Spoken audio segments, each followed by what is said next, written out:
Gini deh, coba bayangin, di tengah-tengah hamparan pasir yang luas banget, di bawah matahari yang terik, tiba-tiba ada surga hijau yang subur. Kok bisa ya? Nah, itulah misteri kuno super keren yang akan kita pecahkan hari ini. Gimana caranya peradaban bisa tumbuh di salah satu tempat paling ekstrim di muka bumi? Ini kan kayak dua hal yang bertolak belakang banget ya. Di satu sisi gurun yang kering kerontang, di sisi lain kehidupan yang hijau dan subur. Logikanya ini kan harusnya mustahil ya kan? Ternyata jawabannya itu tersembunyi, jauh di bawah kaki kita. Oke, jadi untuk memecahkan teka-teki ini, kita harus mengikuti jejak airnya sampai ke sumber. Dan sumbernya ini bukan sungai biasa loh, tapi sungai bawah tanah raksasa yang nggak bisa kita lihat dengan mata telanjang. Kita semua kan pernah belajar ya di sekolah soal siklus air, penguapan, jadi awan, terus jadi hujan. Nah, tapi untuk misteri kita kali ini, bagian yang paling penting itu langkah keempat, infiltrasi, yaitu pas air hujan meresap ke dalam tanah dan hilang dari pandangan kita. Disitulah petualangan air yang sesungguhnya dimulai, menuju sebuah waduk tersembunyi. Jadi air yang meresap tadi itu nggak hilang gitu aja, air itu ngumpul di dalam akuifer. Coba deh bayangin ada spons raksasa di bawah tanah, kadang ukurannya bisa sebesar kota yang nampung air hujan selama bertahun-tahun. Dan inilah dia, kunci dari semua misteri kita, sumber air yang tersembunyi. Nah, disinilah ceritanya jadi makin wow! Air di oasis gurun itu bisa jadi asalnya dari hujan yang turun di gunung ratusan kilometer jauhnya. Atau, dan ini yang lebih gila lagi, air itu bisa jadi air fosil yang kejebak sejak zaman es.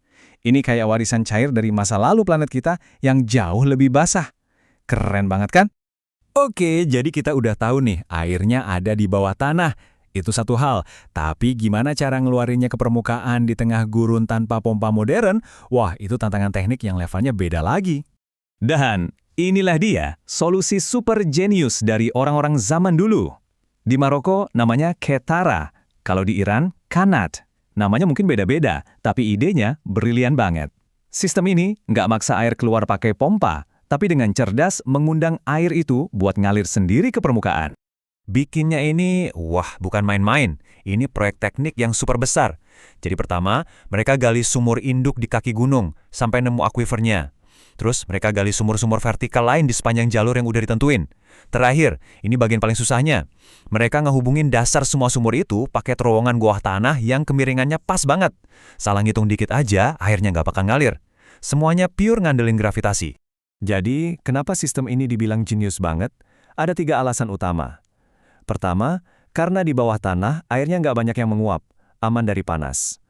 Kedua, karena kemiringannya pas, airnya ngalir sendiri, nol energi. Dan ketiga, sistem ini cuma manen air secukupnya, jadi nggak bikin sumber airnya kering. Bener-bener sustainable. Tapi, ini justru bikin kita mikir lebih dalam lagi, dan mungkin ini bagian yang paling bikin kita kagum dari semua ini. Coba deh, kita pikirin bareng-bareng. Tanpa satelit, tanpa alat canggih, gimana coba caranya mereka bisa tahu di mana titik air yang tersembunyi puluhan meter di bawah tanah? Jawabannya, bukan sulap bukan sihir, tapi pengamatan alam yang tajamnya luar biasa. Mereka nggak pakai mesin, mereka itu membaca bahasa alam. Mereka tahu cara nyari kipas aluvial. Itu loh, endapan tanah bentuk kipas di kaki gunung, tempat air paling banyak meresap. Mereka juga nyari tanaman-tanaman khusus yang tetap hijau, artinya akarnya nyampe ke air. Bahkan mereka bisa lihat dari embun pagi dan ngikutin kemana hewan-hewan pergi buat minum. Keahlian yang luar biasa ini contoh sempurna dari apa yang disebut tacit knowledge atau pengetahuan tersirat. Ini tuh ilmu yang nggak bisa kamu baca di buku. Ilmu ini diwariskan dari generasi ke generasi, dari guru ke murid, lewat ribuan jam praktek langsung di lapangan. Jadi apa sih hasilnya? Apa warisan dari gabungan ilmu alam dan kearifan kuno ini? Jawabannya, sesuatu yang luar biasa awet. Sistem yang mereka ciptakan itu, saking efektifnya, beberapa di antaranya masih berfungsi sampai sekarang setelah lebih dari 3.000 tahun.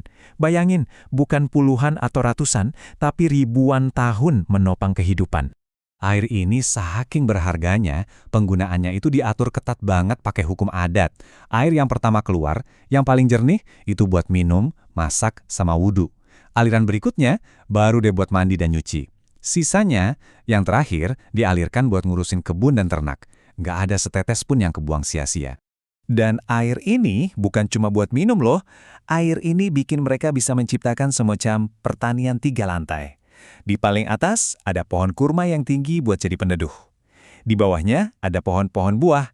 Dan di lapisan paling bawah ada sayuran sama gandum. Bener-bener sebuah ekosistem buatan di tengah gurun.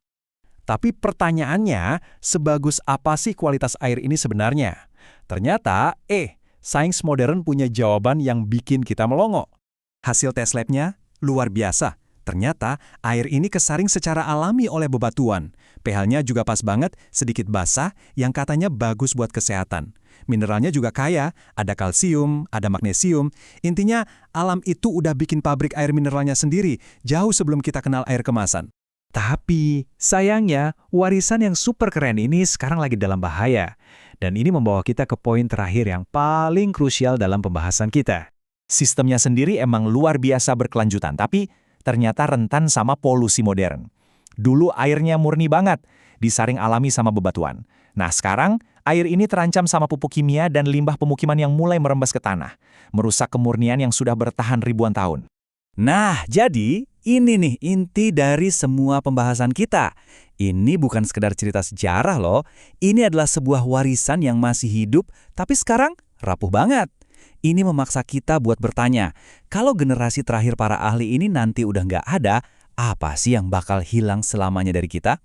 Bukan cuma soal sistem airnya, tapi juga sebuah kearifan mendalam tentang cara hidup yang harmonis dengan planet kita.